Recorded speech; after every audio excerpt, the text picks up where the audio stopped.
നമസ്കാരം, എല്ലാവർക്കും പുതിയൊരു വീഡിയോയിലേക്ക് സ്വാഗതം. IPL 2025 ആവേശം ഇങ്ങനെ അലതല്ലിക്കൊണ്ടിരിക്കുകയാണ്.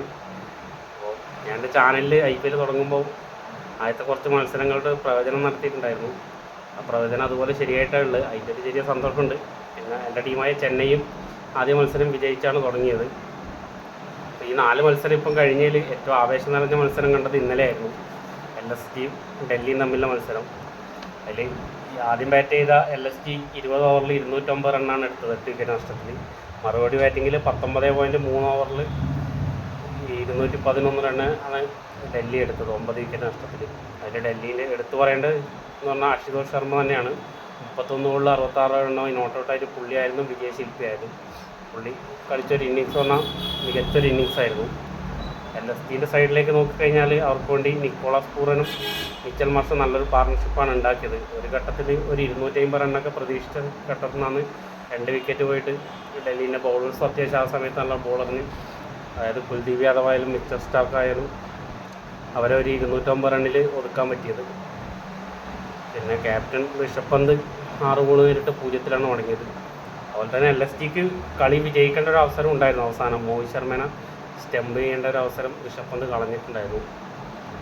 എന്തായാലും ഡൽഹി അറിയിച്ചൊരു വിജയം തന്നെയാണ്. അശുതോഷ് ശർമ്മേനെ ഒന്നുകൂടി അശുതോഷ് ശർമ്മക്ക് ഒരു ബിഗ് സല്യൂട്ട്. പിന്നെ ഞാനിന്ന് ഫോക്കസ് ചെയ്യാൻ പോകുന്നത് എൻ്റെ ടീമിൻ്റെ മത്സരത്തിനെ കുറിച്ചിട്ടാണ്. അതായത് ചെന്നൈയും മുംബൈയും തമ്മിലുള്ള മത്സരം. ടോസ് നേടിയ ചെന്നൈ മുംബൈയുടെ ബാറ്റിങ്ങിന് അയക്കുമായിരുന്നു.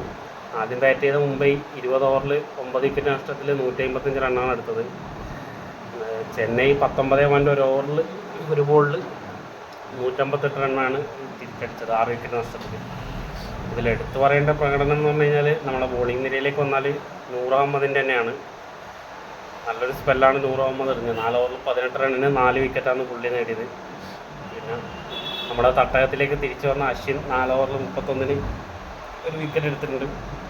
പിന്നെ നമ്മൾ പുതുതായിട്ട് കൊണ്ടുവന്ന ഖലീൽ അഹമ്മദ് 4 ഓവറിൽ 29 റണ്ണിന് 3 വിക്കറ്റും എടുത്തിട്ടുണ്ടായിരുന്നു.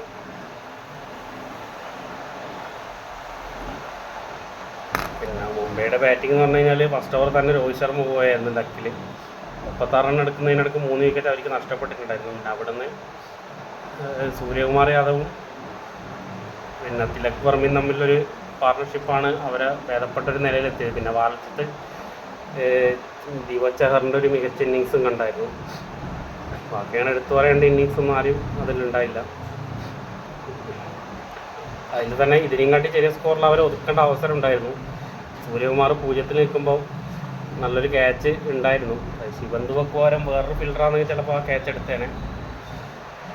പിന്നെ അതുപോലെ അശ്വിനും ഒരവസരം കളഞ്ഞിട്ടുണ്ടായിരുന്നു റിട്ടേൺ ക്യാച്ച് ആയിട്ട് സൂര്യകുമാറിന്. പക്ഷേ തൊട്ടടുത്ത ഓവർ തന്നെ സൂര്യകുമാർ മടങ്ങിയിരുന്നു.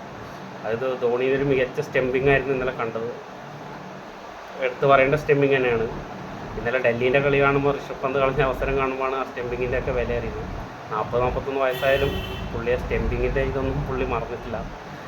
സ്പീഡും നമ്മളെ പല വിക്കറ്റ് കീപ്പർമാർക്കും ഇല്ലാത്ത എന്തൊരു കഴിവ് അവിടെ ധോണിക്കുണ്ട്. പിന്നെ ചെന്നൈൻ്റെ ഇന്നിങ്സിലേക്ക് നോക്കുകയാണെങ്കിൽ ഞാൻ പ്രതീക്ഷിച്ചൊരു ടീം കോമ്പിനേഷൻ ആയിരുന്നില്ല ഇന്നലെ ഇറങ്ങിയിട്ടുണ്ടായത്. ഞാൻ പൃഥ്വിരാജ് ഗെയ്ക്വാദും കോൺവേ ആണ് ഞാൻ പ്രതീക്ഷിച്ചത്. പക്ഷേ രച്ചിൻ രവീന്ദ്രനെയാണ് ഓപ്പണിങ്ങിലേക്ക് കൊണ്ടുവന്നത്. പക്ഷേ ഇന്നലെ സാഹചര്യത്തിനനുസരിച്ച് മികച്ചൊരു ഇന്നിങ്സും രച്ചിൻ രവീന്ദ്ര കളിച്ചിട്ടുണ്ടായിരുന്നു. 45 ബോളിൽ 65 റണ്ണായിരുന്നു പുള്ളി നേടിയത്. 2 4-ഉം 4 6-ഉം ആയിരുന്നു പുള്ളിയുടെ സംഭാവന.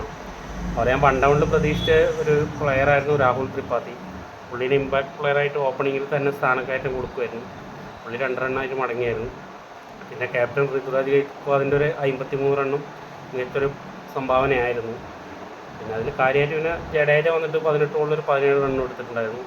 വേറെ ആരും അങ്ങനെ കാര്യമായിട്ട് സംഭാവന ചെയ്തില്ല. പിന്നെ മുംബൈൻ്റെ ബോളിങ്ങിലേക്ക് നോക്കുവാണെങ്കിൽ അവിടെ മലയാളികൾക്ക് അഭിമാനിക്കാൻ വേണ്ടിയിട്ട് വിഘ്നേഷ് പുത്തു എന്ന് പറഞ്ഞ പയ്യനായിരുന്നു മികച്ചു നിന്നത്. 4 ഓവറിൽ 32 റണ്ണ് വഴങ്ങി 3 വിക്കറ്റാണ് വിഘ്നേഷ് എടുത്തത്. വിഘ്നേഷിനൊരു ഇമ്പാക്ട് പ്ലെയറായിട്ടായിരുന്നു അവർ കൊണ്ടുവന്നത്. അതിൻ്റെ ഇത് പുള്ളി കാഴ്ചവെക്കുകയും ചെയ്തു. മികച്ചൊരു ബോളിംഗ് തന്നെയാണ് നടത്തിക്കൊണ്ടിരുന്നത്. എന്തായാലും വരും മത്സരങ്ങളിലും കൂടുതൽ അവസരം എന്തായാലും വിഘ്നേഷിന് കിട്ടും. ഈ കളി വിലയിരുത്തുമ്പോൾ മുംബൈ മോശമില്ലാണ്ട് കളിച്ചിട്ടുണ്ട്. എന്തായാലും ഇനി ഹർദിക് പാണ്ഡ്യയും ബുംറയൊക്കെ തിരിച്ചു വരുമ്പോൾ മുംബൈ ഒന്നും കൂടി സ്ട്രോങ് ആവുമെന്ന് ഞാൻ വിചാരിക്കുന്നത്. പിന്നെ പിന്നെ അവർക്ക് സ്പിന്നറിൽ മിച്ചൽ സ്റ്റാർക്കിനോട് ആണ് കാര്യമായിട്ട് ഉണ്ടായത്. ഇനിയിപ്പം വിഘ്നേഷ് വന്നുകൊണ്ട് വിഘ്നേഷും സ്റ്റാർക്കിനും കൂടെ എന്തായാലും ലെവലിൽ ഉണ്ടാവും തന്നെയാണ് പ്രതീക്ഷ. എന്തായാലും പിന്നെ മുംബൈ ഫാൻസ് പറയുന്ന പോലെ ദൈവത്തിൻ്റെ പോരാളികൾ തോറ്റു തുടങ്ങട്ടെ. നമ്മളെന്തായാലും ജയിച്ചു തുടങ്ങിയിട്ടുണ്ട്. എത്ര വരെ പോകുന്ന എങ്ങനെയാണെന്നൊന്നും അറിയില്ല. പിന്നെ ബൗളിങ്ങിലും ഞാൻ പ്രതീക്ഷിച്ചത് പതിരാനെയായിരുന്നു. പക്ഷേ മദൻ എല്ലീസിനായിരുന്നു ചെന്നൈ ഇറക്കിയിട്ടുണ്ടത്. മികച്ച ബോളിംഗ് തന്നെയാണ് പുള്ളിയും കാഴ്ചവെച്ചത്. പുള്ളി 4 ഓവറിൽ 38 റണ്ണിന് 1 വിക്കറ്റായിരുന്നു പുള്ളീൻ്റെ സംഭാവന. മോശമില്ലാത്ത ബോളിംഗ് ആയിരുന്നു. കുറച്ചും കൂടി എക്സ്പെൻസ് പോയത് പറഞ്ഞാൽ സാംകറിനായിരുന്നു. 1 ഓവർ എറിഞ്ഞുള്ളൂ, 13 റണ്ണ് സാംകറിന് അടിച്ചിട്ടുണ്ടായിരുന്നു. പിന്നെ ജഡേജ 3 ഓവറിൽ 21 റണ്ണിന് വിക്കറ്റൊന്നും നേടാൻ പറ്റിയിട്ടില്ല. എന്തായാലും അടുത്ത മത്സരം ജയിച്ച് ചെന്നൈ വിജയിച്ച് കയറട്ടെ എന്നുള്ളൊരു ആഗ്രഹമുണ്ട്. എന്തായാലും ബാക്കിയുള്ള മത്സരങ്ങളുടെ ഇത് കൂടെ അടുത്ത വീഡിയോയിൽ പറയുന്നതാണ്. Okay, good bye.